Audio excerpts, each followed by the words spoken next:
పల్నాడు జిల్లా నర్సరావుపేట పార్లమెంటు నియోజకవర్గానికి ఎంపీలుగా విశిష్ట సేవలందించిన కాసు బ్రహ్మానందరెడ్డి, నేదురుమల్లి జనార్దన్ రెడ్డి, కొణిజేటి రోశయ్య లాంటి గొప్ప నాయకులు ఆదర్శంగా ముందుకు సాగుతున్నట్టు తెదేపా పార్లమెంట్ అభ్యర్థి లావు శ్రీకృష్ణదేవరాయలు తెలిపారు.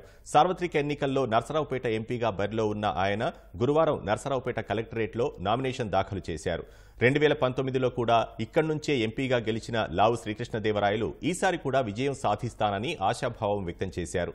గత 5 ఏళ్లలో చేసిన అభివృద్ధిని కొనసాగించడమే తన ధ్యేయమంటున్న లావు శ్రీకృష్ణదేవరాయలతో ఈటీవీ ముఖాముఖి. 2024 సార్వత్రిక ఎన్నికల కీలకమైన నామినేషన్ పర్వం ప్రారంభమైంది. ఈ రోజు నర్సరావుపేట ఎంపీ కూటమి అభ్యర్థిగా లావు కృష్ణదేవరాయలు నామినేషన్ వేశారు. ఆయన ఇప్పుడు మన దగ్గర ఉన్నారు. ఆయన అడిగి మరిన్ని వివరాలు తీసుకుందాం. నర్సరావుపేట ఎంపీగా మీరు ఈ రోజు నామినేషన్ రెండోసారి నామినేషన్ వేశారు. అంటే ఇన్నిసార్లు ఎంతో మంది ఎంపీలుగా పనిచేసినా మీకు వచ్చినంత గుర్తింపు వాళ్ళకి రాలేదు. అంటే దీనికి కారణం ఏమై ఉంటుంది?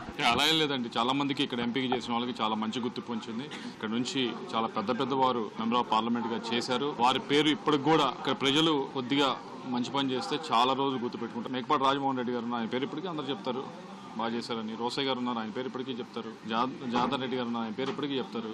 వాళ్ళందరి పేర్లు ఏమీ మర్చిపోయిందేం కాదు. వారికి మంచి పేరు వచ్చింది. వారి దారిలోనే మంచి పేరు సంపాదించడానికి నేను నా ప్రయత్నం చేస్తాను. 5 ఏళ్లుగా ఎంపీగా అనేక అభివృద్ధి కార్యక్రమాలకు నియోజకవర్గంలో చేపట్టారు. ఇప్పుడు రానున్న రోజులు మళ్ళీ ఎంపీగా ఎంపికైతే మీరు ఎలాంటి అభివృద్ధి చేపట్టనున్నారు? ముఖ్యంగా ఒకటి, ఇప్పటికే నేను మేనిఫెస్టో రిలీజ్ చేయడం జరిగింది. మొదటిది ఏదైతే సాగర్ కుడి కాలం ఉందో దాన్ని స్థిరీకరణ చేయాలి.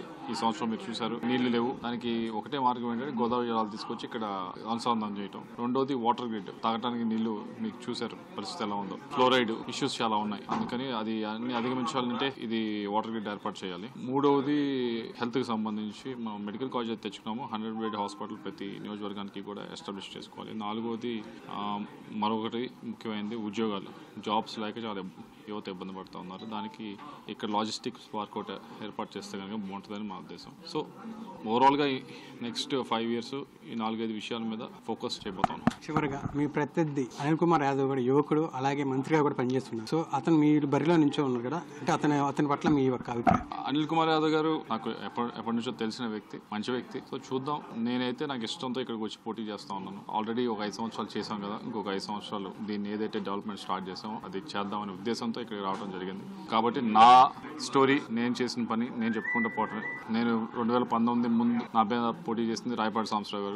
ఆయన్ని ఏ రోజు కూడా ఒక మాట నేను అందలేదు, క్యాంపెయిన్ లో కానీ ఎక్కడ కానీ. ఈ క్యాంపెయిన్ లో కానీ నా ప్రత్యర్థి పని కంటే మనం చేసే పని పైన మనం పైన దృష్టి పెడితే బాగుంటుందని నా ఉద్దేశం. ఈ నియోజకవర్గంలో మీ విజయం ఖాయమని అంటున్నారు. అదేవిధంగా రాష్ట్ర వ్యాప్తంగా కూటమికి ఎలాంటి స్పందన వస్తుంది? జాయినింగ్స్ చూస్తూ ఉంటే కనుక ప్రతి జిల్లాలో కూడా నాయకులు కానీ కార్యకర్తలు కానీ చాలా ఎక్కువ పెద్ద ఎత్తున వచ్చి జాయిన్ అవుతా ఉన్నారు. వాళ్ళకి తెలుస్తుంది, గ్రౌండ్ రియాలిటీ తెలుస్తుంది, ఏమవుతుంది ఎలా అవుతుంది అని చెప్పి.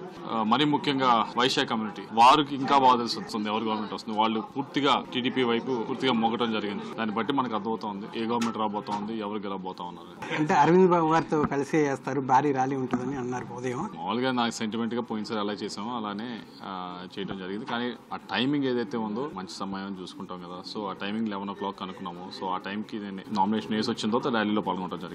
రానున్న ఎన్నికల్లో గెలిస్తే ఖచ్చితంగా నియోజకవర్గాన్ని పూర్తి స్థాయిలో అభివృద్ధి చేస్తానని హామీలు ఏదైతే ఇచ్చామో అవన్నీ కూడా ఖచ్చితంగా నెరవేర్చి నియోజకవర్గ ప్రజలకు అన్ని విధాలు అందుబాటులో ఉంటాయని చెప్పి కూడా అభ్యర్థి లావు శ్రీకృష్ణదేవరాయలు అభిప్రాయం వ్యక్తం చేస్తున్నారు. కెమెరామెన్ ఆలీతో వీరాంజనేయులు, ఈటీవీ న్యూస్, పల్నాడు జిల్లా.